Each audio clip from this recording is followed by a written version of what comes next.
What is going on, YouTube? This is The Last Musketeer, and welcome to part 2 of the finale of the Arknights free-to-play Is It Worth This series. I don't know if I'm going to do that for every single part of these videos.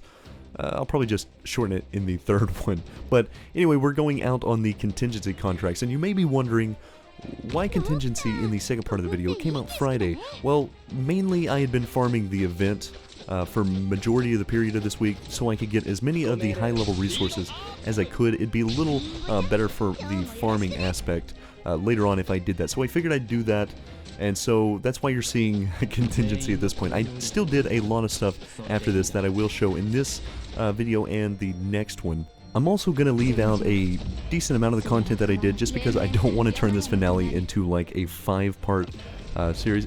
Even though people might enjoy that at times, it's a little too much of that, so I may leave them for other videos and talk about maybe more event-focused clears so I can go through and explain each stage and that kind of thing. I'm looking at more content that I'm going to go with going forward. But Mudrock is in a bit of a rough spot because there is an evocator. Learning that there was an evocator in this map was the most annoying thing for me. The good thing is, she's incredibly tanky. Bad thing is, Thorns is not. So, him taking that much damage is a big problem. I'm going to have to figure out ways of dealing with that because I can't move Mudrock at this point or I risk ruining the run. And I don't want to have to start over. I want to see how far I can get. At least see all the enemies that come out. So, Cruz takes a ton of damage there, obviously a terrible spot to put her, but I really wasn't paying attention to the fact that the casters were out. That is my fault on that for sure. But Jay I deploy because Thorns was just about to go down, so Jay is going to soak up some of the damage just so he can heal long enough, and then I get his ability pressed for the second time. So now it's an infinite duration. He's going to dish out a ton of damage, which is going to make these clears so much easier. So now at this point, the main thing is making sure I don't let the gargoyles pass, and try to make sure that everybody stays alive. So that's my two main focuses. Cruz is down for another few seconds. I can apply Cruz a little later on, but with Click's damage and Thorn's damage as well, probably not that big of a detriment.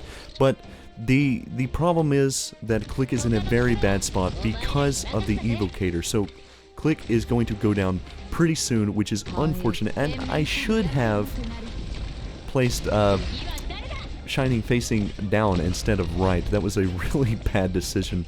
I was just thinking more in the sense that Cruz could go right in front of Shining later on, but I really shouldn't have done that. Either way, we're going to get through the stage. It wasn't that bad overall. I throw Cruz down for some extra damage for the gargoyle when he starts flying. Also, if you're wondering about the Gavial placement, I really just did that to try to take out the evocator. She is not in a good spot. So if you're watching this as a way to try to do something on this map, do not follow my walkthrough this. This was my first playthrough of it. But with that being said, I'm going to stop talking for a moment so you can hear this in-game music coming up. That is in relation to the Contingency contract. It is really, really cool.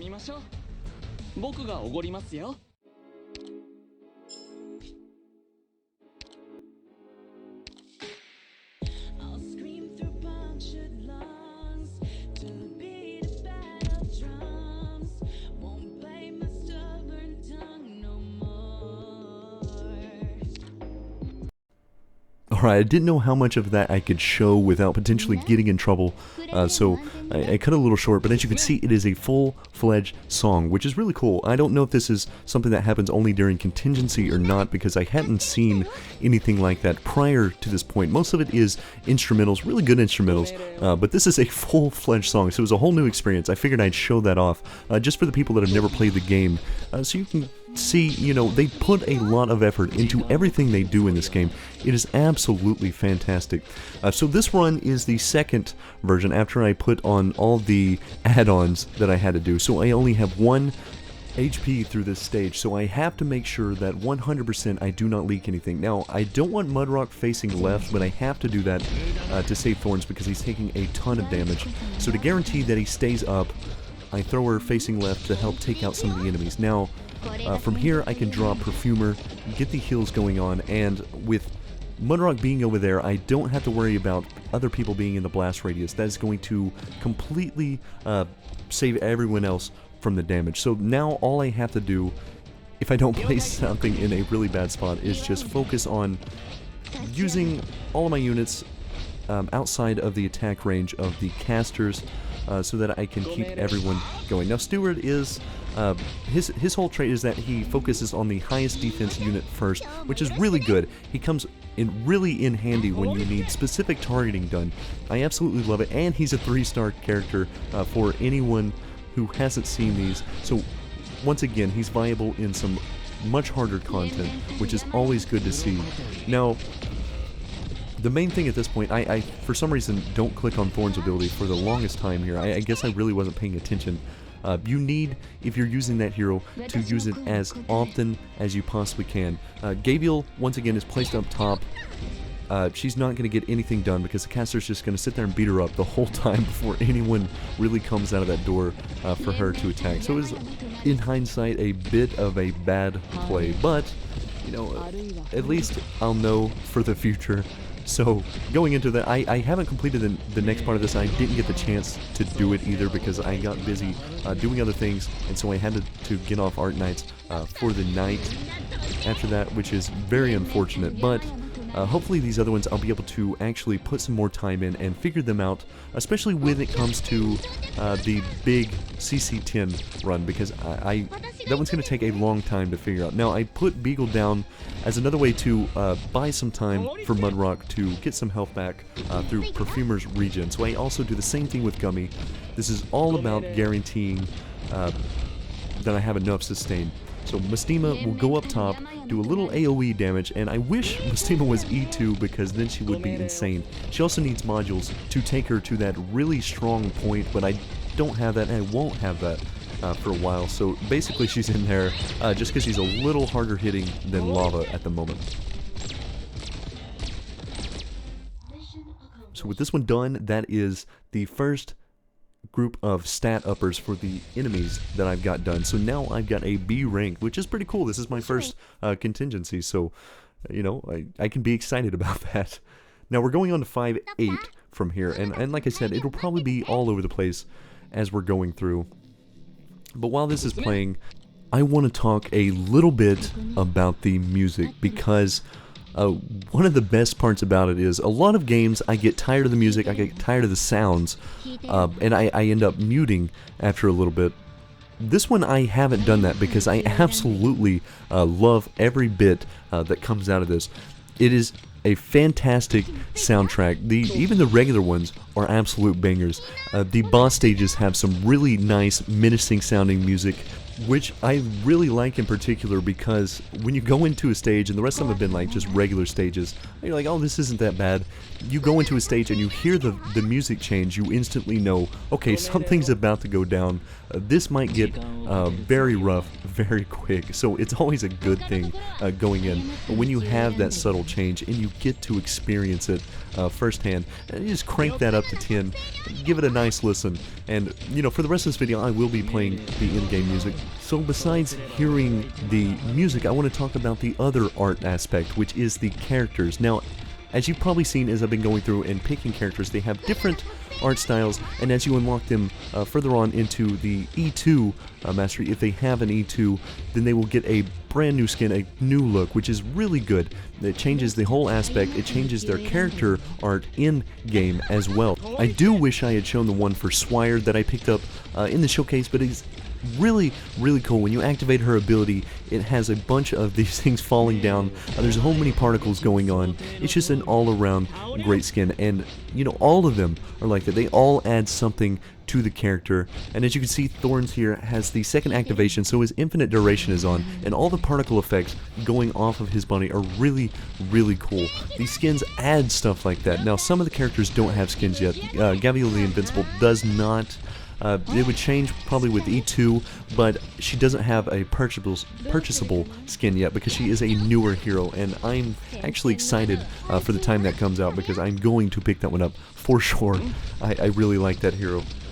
Also, I do apologize for calling them heroes instead of operators. I just get so jumbled up in all the different games that I work on that I forget the exact term for everything firsthand. I just go with what I think of first a lot of the time. But also, let me know down in the comments what your favorite skin is. I want to know, you know, you can tell me your favorite operator, but also tell me what your favorite skin is in particular, because I'm really curious what people like the most and what they think is the coolest one out of the whole lot.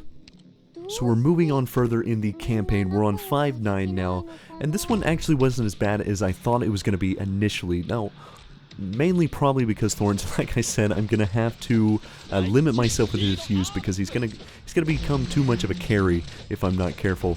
But we're using Cantabile and Courier once again because they're two of my favorites. Myrtle is also one that's extremely good for DP generation, but a lot of times I have to be more careful with how I place her because she can only block one and her damage isn't great. So you really just kind of throw her in a spot where she's not going to take damage or not going to have to block unless you absolutely need it, and then let her just generate the DP as you're going through. Now, Thorns I placed in this spot because it may seem weird, but I was thinking that maybe at some point the enemies start to cross paths walking through those locations, so I figured Thorns would get a lot of worth out of that spot. In hindsight, maybe not the best place, but it did work out in the end anyway, so I wasn't too worried about it.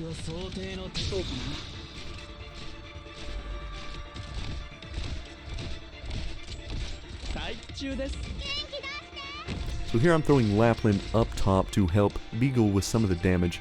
I'm also going to throw a few more units in just to guarantee that I clear these other lanes, because Thorns himself is really going to take care of most of the middle by himself. He's not really going to have a problem. As long as he's able to sustain, he's not that bad.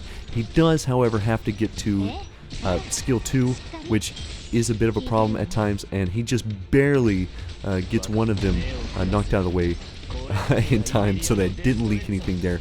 With the skill 2 activated, now I'm just going to leave him to do whatever he wants in that lane, and I focus all of my efforts into the other lanes. Stewart up top for the extra caster damage. Obviously Shiny's going to take a lot because she's tanking the crossbow and the casters as they walk through. Not necessarily how you want to do that, but she's going to probably be a little tankier than Stewart is at this point.